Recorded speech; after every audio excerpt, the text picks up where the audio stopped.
guys, welcome back to my channel. I decided to become a CNA. You want to be a nurse and you want to see if nursing is for you by being a CNA. You just want to become a CNA because obviously you need a job and the hours are good. Whatever is your reason for being a CNA, this is the video that you need to watch.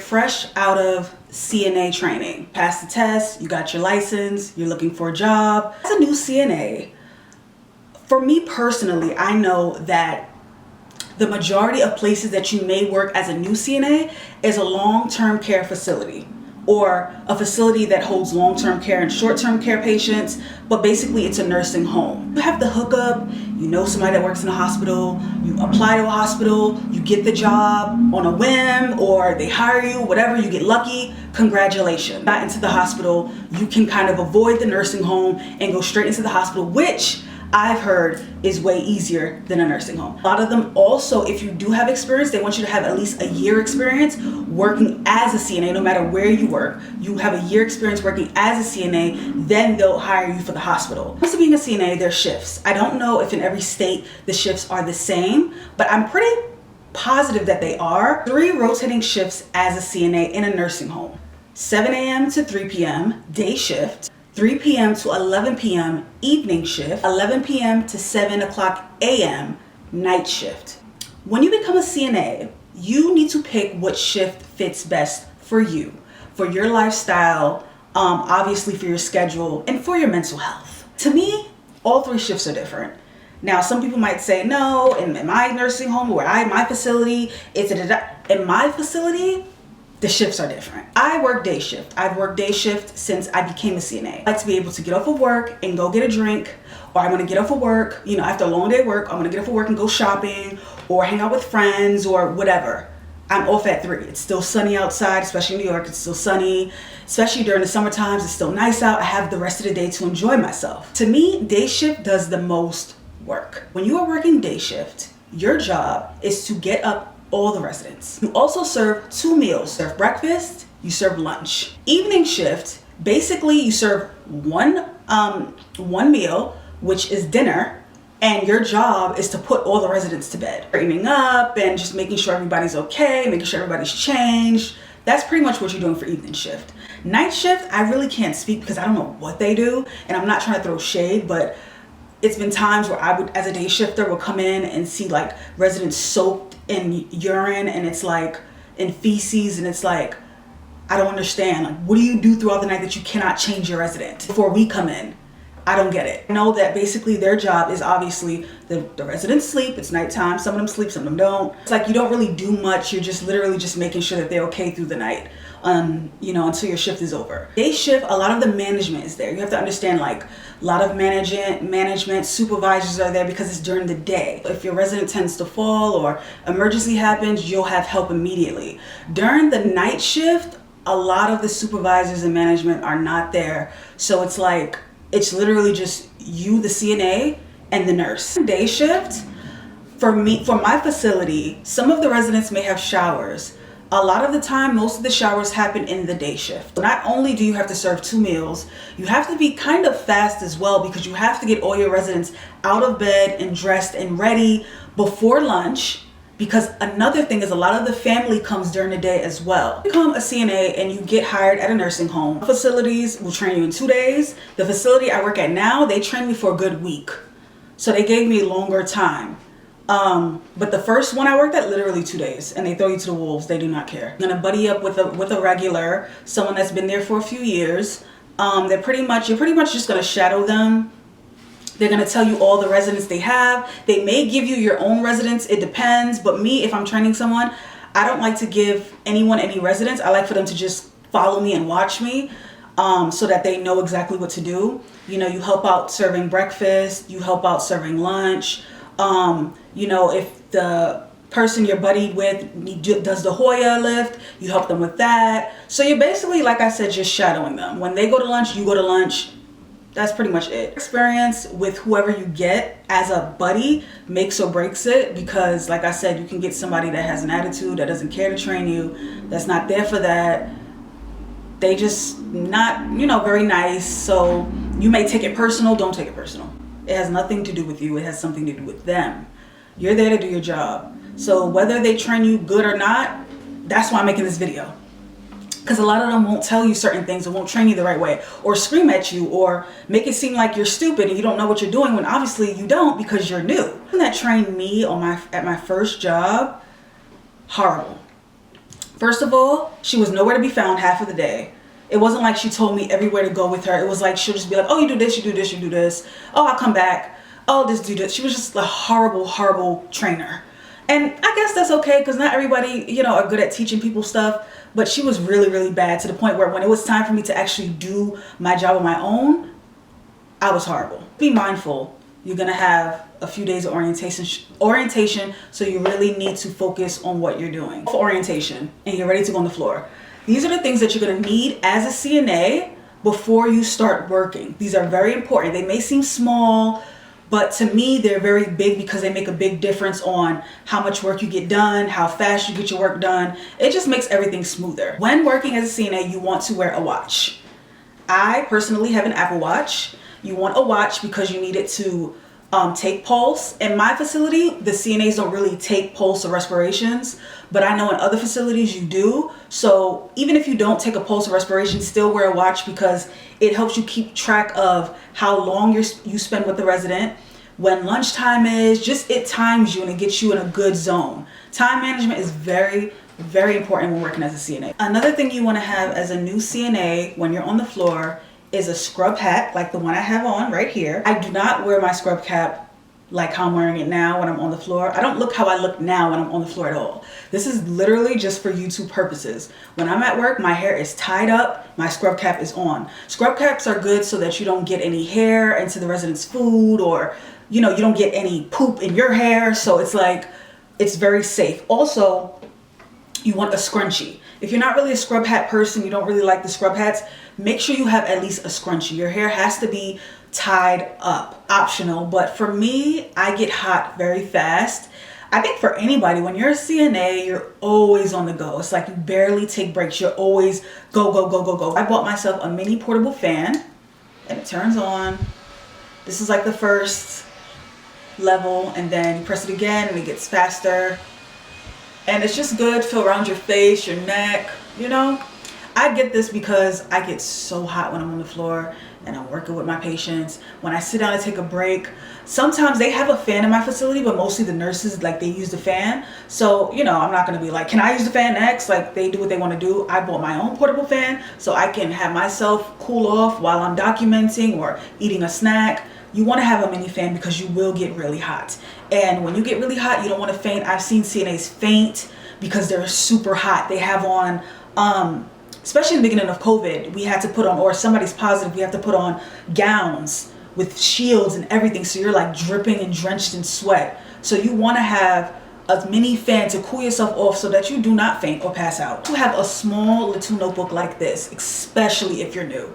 Me, I don't use this notebook anymore because I am experienced and I've been at the same facility for a year now, and I've been on the same floor at the same facility for a year now, so I know all my residents ins and outs. But I'll break this out when we do get new residents so that I remember, you know, little things about the new residents. But you want a notebook. If you get assigned, let's say section 5, I put that on the top, section 5. You put all the rooms that you have, then you write a little bit about the person. So, you know, room 502 likes to get ready before breakfast. Room 503 poops a lot, so you have to constantly change them. You just make sure you have a notebook so that you can write the little notes about them. If they have a shower, if they have an appointment, you always have this on you, because what you don't want is for you to have to keep asking the nurse, oh, what does this person do again? Oh, what's this person's name? Oh, what rooms do I have? The nurse is already super busy because they have all these residents to do.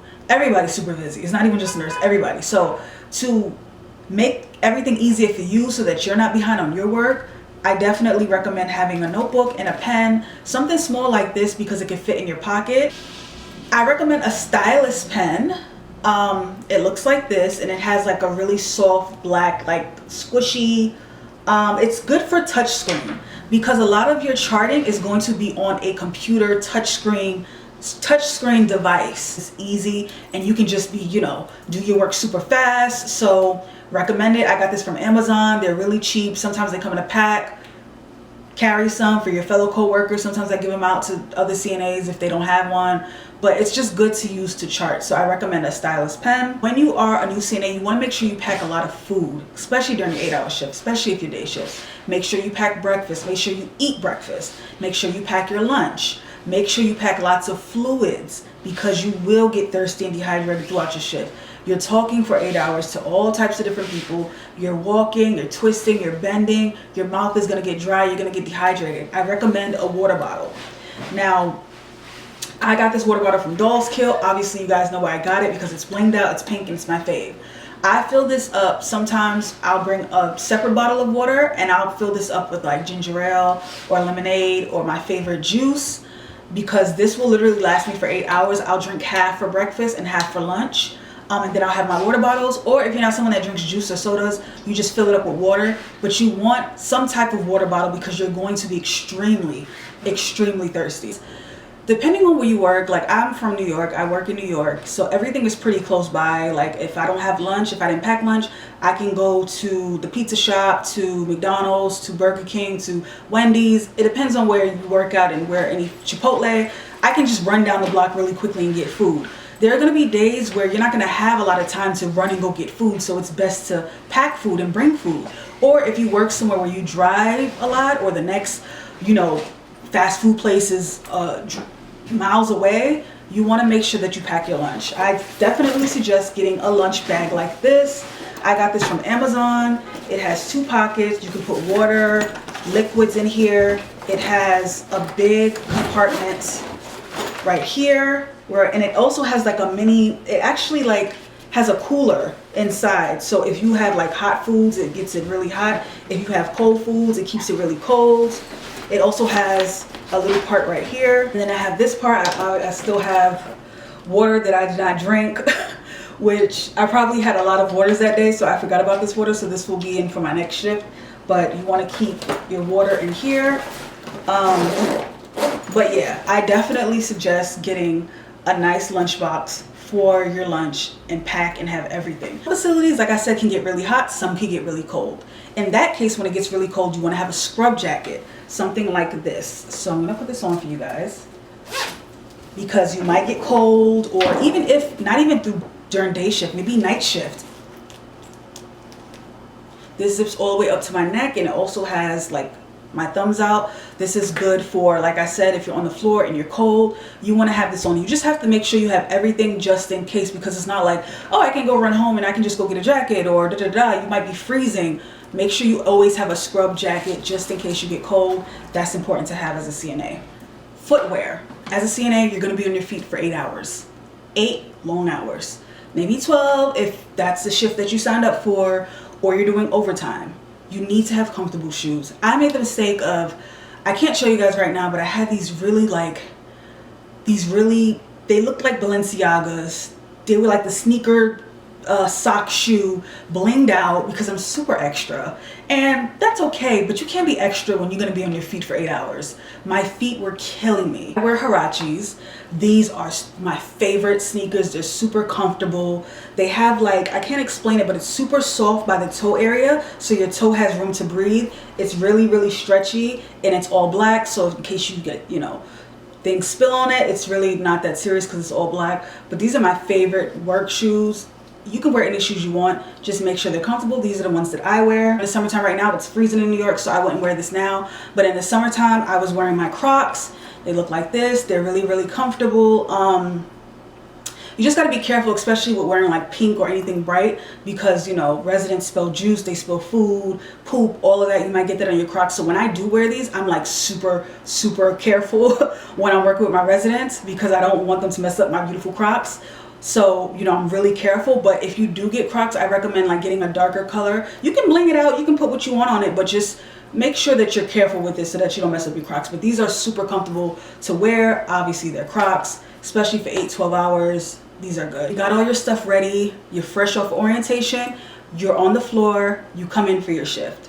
what you want to do first as a new CNA is you want to introduce yourself to the nurse at the station on your shift. You want to introduce yourself. I've seen CNAs that literally like get on the floor and just start doing work, and it's like, how can you start doing work and you don't even know who has what section, who's a regular, who's not?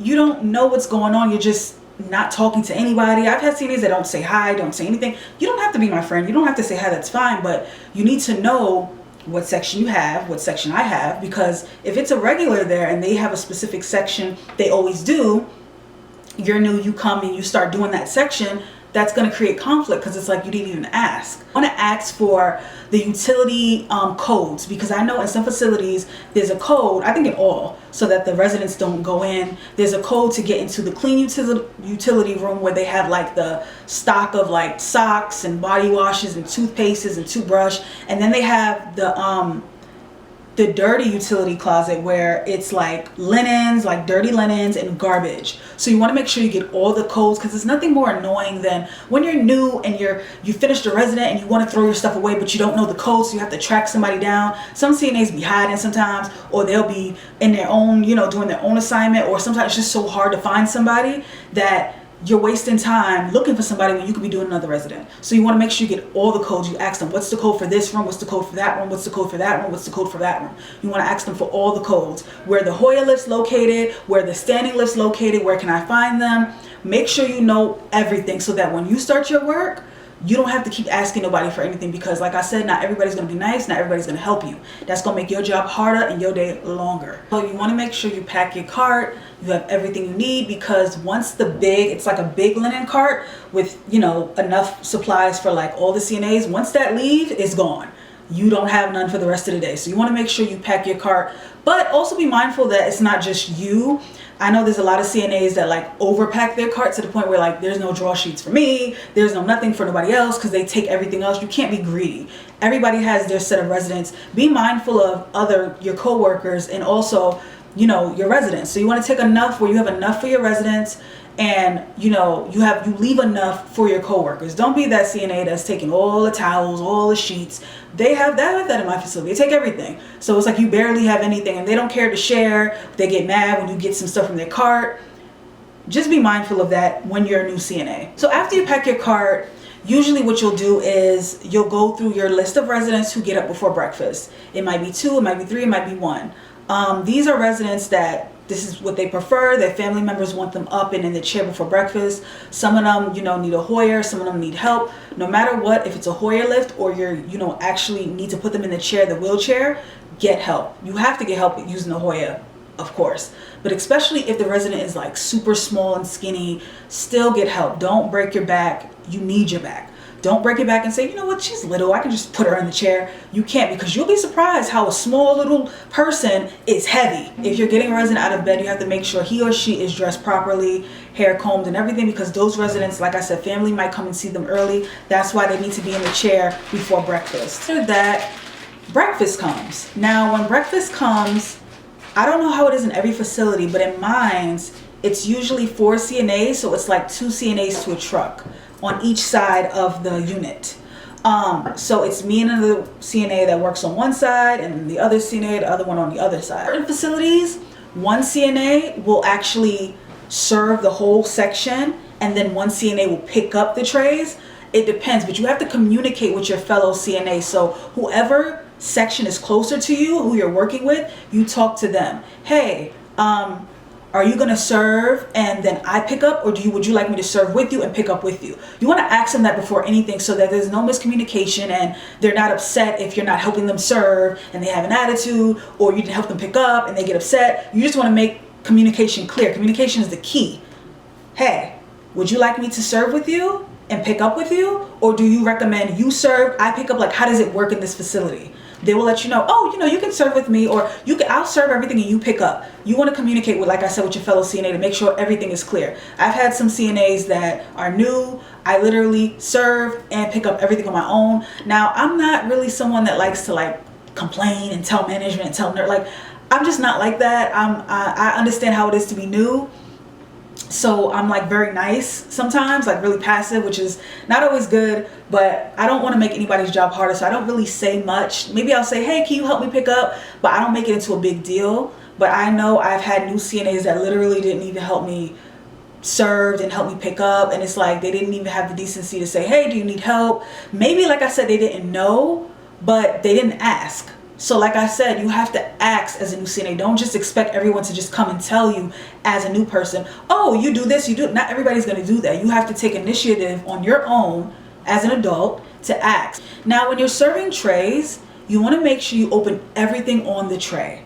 It depends on the resident. There's some residents who can speak, who are verbal, who, you know, are independent, who doesn't need much help. They want to eat breakfast a little bit, like, you know, maybe around 10. They don't want to eat breakfast at like 8, because usually in the day shift, breakfast comes around 8 o'clock a.m. Not everybody likes to eat at the crack of dawn.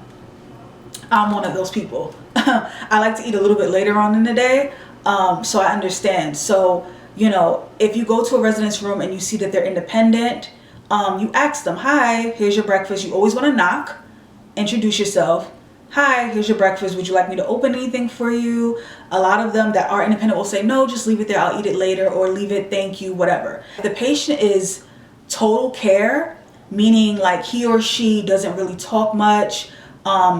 They can't really open everything because they're really fragile. You want to make sure you open everything. I've had new CNAs where they'll literally serve everybody.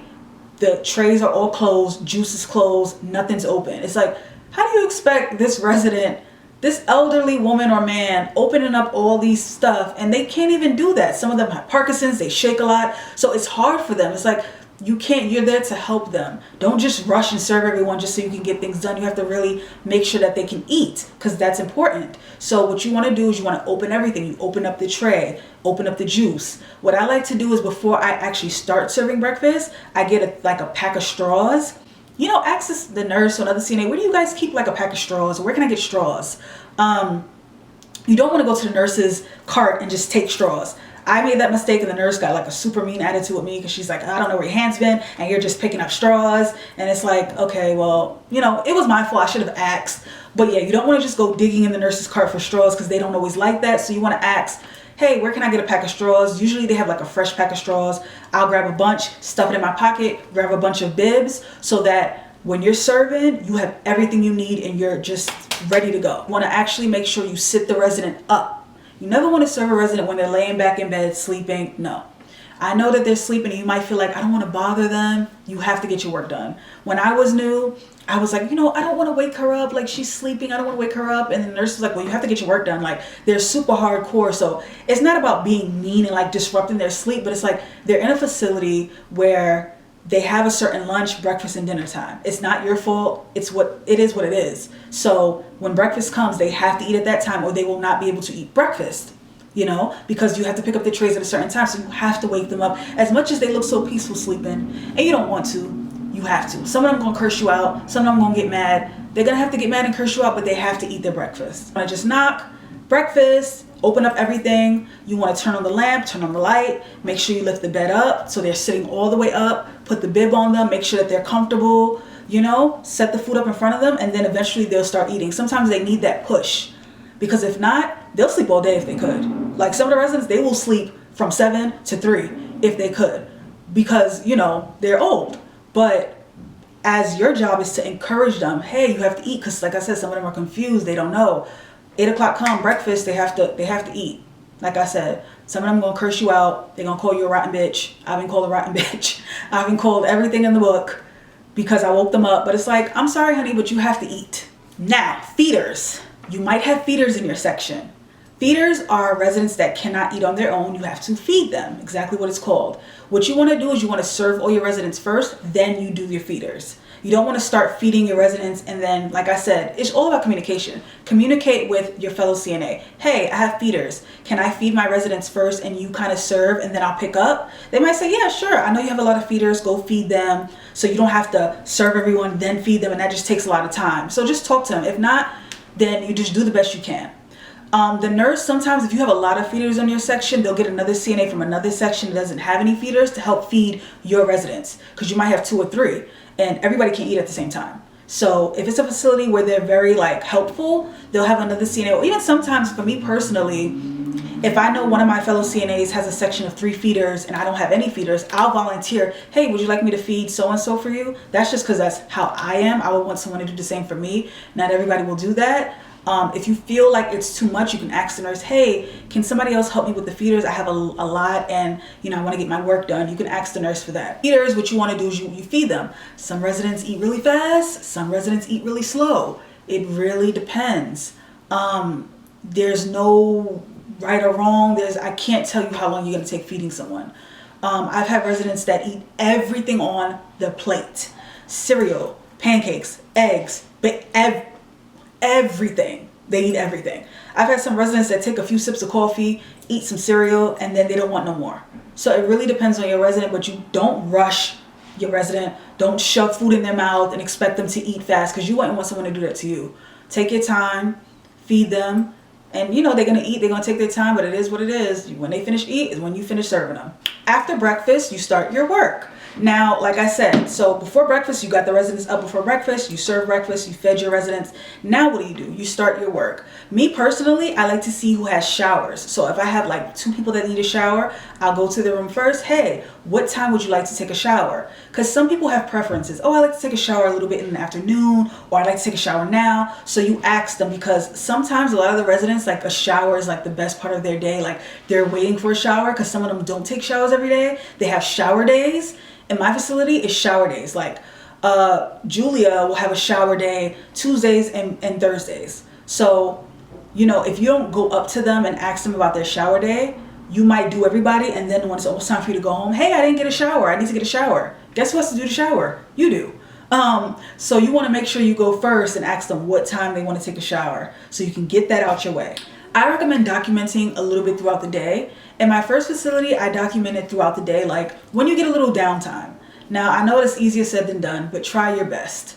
You know, after lunch, you know, after breakfast, when you pick up trays, before you start some residents, try to document a few of the residents to see, you know, how much they ate. Because what you're documenting on what percentage of the food they ate, are they total care?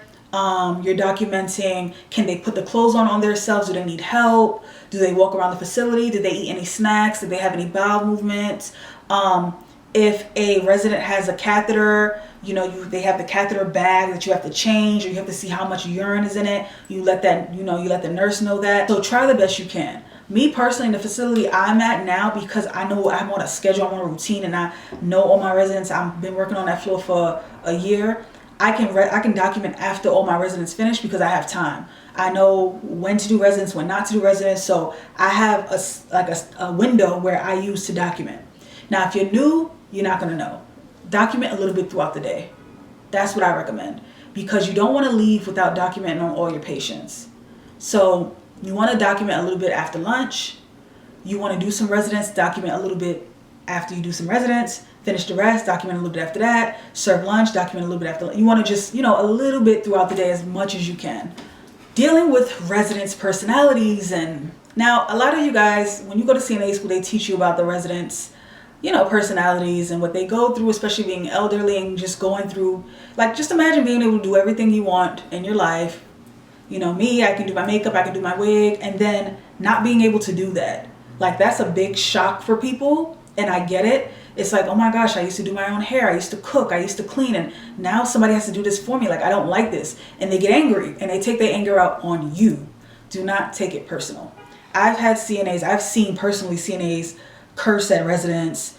Not in my facility, but I've, like, on the news and stuff, like CNAs hitting. Obviously you cannot hit or abuse an elderly, of course not, but you know, they show that on the news. But in my facility, I've seen residents, like, I've seen CNAs scream at them, or like curse at them, or get upset. And it's like, you really can't take it personal, because one, some of them are confused, or they're angry that they can't do what they want to do by themselves. Do not take it personal. I have not experienced racism. I live in New York. I know there's some places that experience racism with the elderly.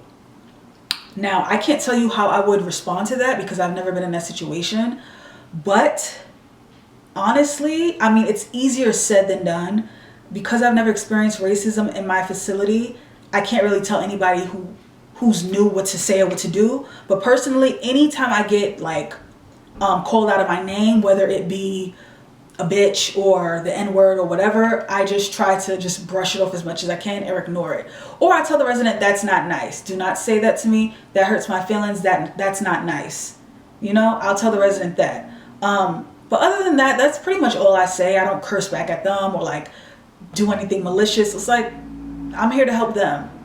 You got some residents that are just miserable, that are mean. They were mean adults. They're mean elderlies. So they were always mean throughout their whole life. So they're just going to become mean.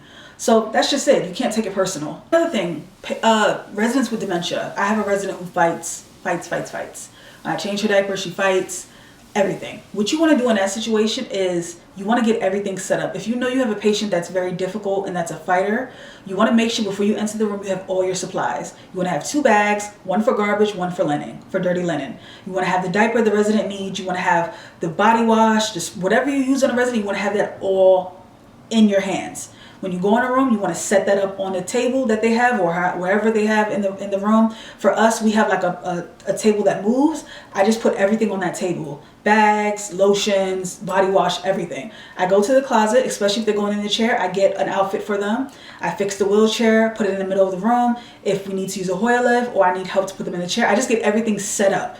So because I know it's hard to get them dressed and stuff, I don't want to spend more time. Oh, I got their diapers off, I have to go in my cart, run and get diapers. That's just going to take more time. Oh, they're already finished with the diapers, I have to run in the closet and get clothes. You want to have everything set up, and that's why I'm so fast, because I get everything set up.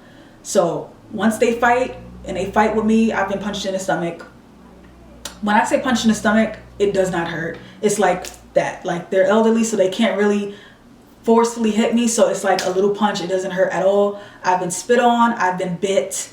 I actually had to go to the emergency room to get a TD shot because I was bit. But that wasn't my fault. That was the nurse's fault, because she kept trying to do something to the resident that obviously couldn't be done, and she asked me for help, and the resident bit me. But so yeah, I've been bit, I've been spit on. Not like a lot of spit, but like a little spit. And in that case, you have to back off and say, whoa, okay. You go to the nurse. Should I really take this resident out of bed because she's spitting, she's hitting, she's fighting? She might say yes, get help. You get help. If not, you leave them in bed. I'm good with dementia patients because I'm just very calm. And then another thing is, like, you just have to do your job. Like, as soon as I go in the room, you know, I have one, she like gets up and she's like, no. And by the time she's saying no, I use a draw sheet to turn her over. So she turns to the side so I can change her diaper. Like, I don't even give her time to like talk to me because I don't have time. I'm not being mean, but it's like, you have to get your diaper on, you have to get in your chair. So it's like, she wants to fight and talk to me, but before she does that, she's already on her side because I'm changing her diaper. She talks to me again, she's on the other side. Like I said, you have control. You have the draw sheet, use it. It's there to flip the resident one side to the other side. So they can curse at you and be mean and everything, but like, once they flip to the other side, they can't do nothing but stay on that side so you can change their diaper. That's what I do. It's the end of your shift. When things die down, you want to make sure you check on all your residents. You don't want to just ever leave your facility or your job without checking on all the residents. Why? Because you can have a fall. I've had residents that fell like literally like 5 minutes before I was supposed to clock out on the floor. So you want to make sure you do rounds. And I forgot to mention that you want to do rounds in the morning and you want to do rounds before you leave.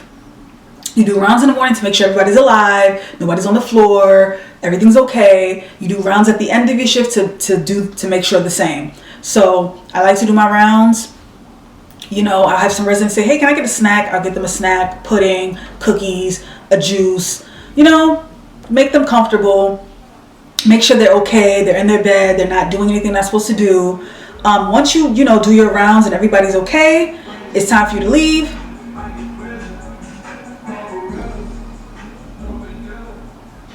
Love living in New York City. Do your rounds, make sure everybody's, you know, safe and okay. You want to make sure your section is cleaned up. Make sure you didn't leave any garbage in the room, any garbage bags, or, you know, just anything. You want to make sure everything is nice and neat. Then you can clock out of your shift. That's about it for my CNA beginners tips, tricks, and hacks. I hope you guys enjoyed this video, and I know I try not to make it super long, but I try to make sure I got everything in there. If you are a CNA, you want to be a CNA, leave your questions below. If you've been a CNA for years, let us know your experience as far as working day shift, evening shift, or night shift. Hopefully this helped. Lots more videos coming. Like I said, I'm trying to be more consistent on my channel now. And I have so much exciting things to come and so much exciting things to share with you guys. So I'm excited. So subscribe if you're not, and give this video a thumbs up. I will see you guys in the next video. And yeah, I'll see you guys in the next video. Bye.